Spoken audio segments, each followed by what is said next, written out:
Sri Anandamayi Ma ki Jai. Inquire, who am I? And you will find the answer. Look at a tree. From one seed arises a huge tree. From it comes numerous seeds, each one of which in its turn grows into a tree. No two fruits are alike, yet it is one life that throbs in every particle of the tree. So it is the same Atman everywhere. All creation is that.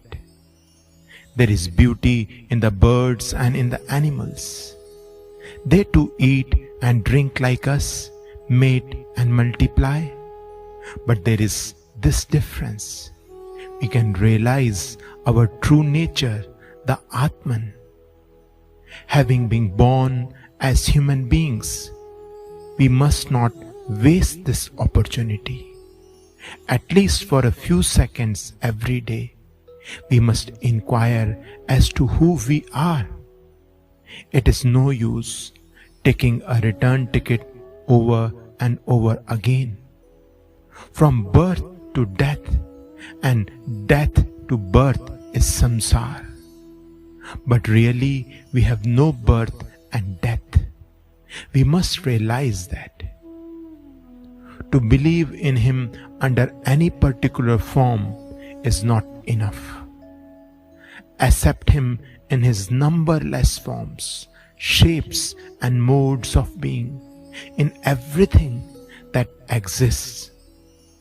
Aim at the whole and all your actions will be whole.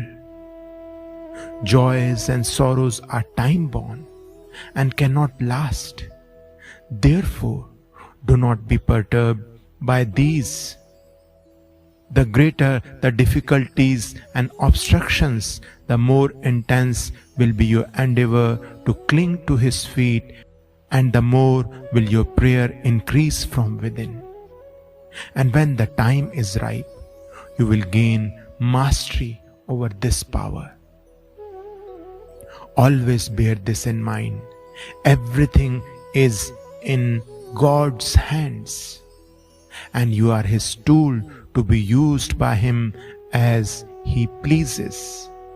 Try to grasp the significance of all is His, and you will immediately feel free from all burdens.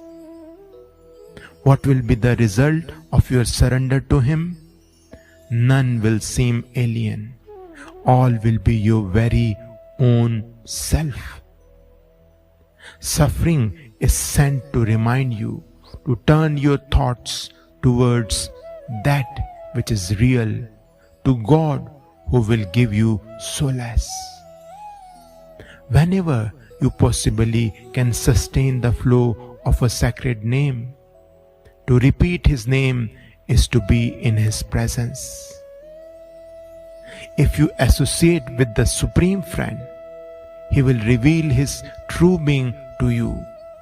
Just as fire burns away all dross and rubbish, so the threefold suffering purges man's heart from all impurity and results in a growing single-mindedness in his search after truth. When he becomes deeply conscious of his weakness and tormented by the thoughts of his undesirable impulses and distressing characteristics, when afflictions like poverty, bereavement, or humiliation make him feel his life is futile, then and then only does he develops a real faith and religious fervor, and becomes anxious to surrender himself at the feet of the Supreme Being. Suffering should therefore be welcomed.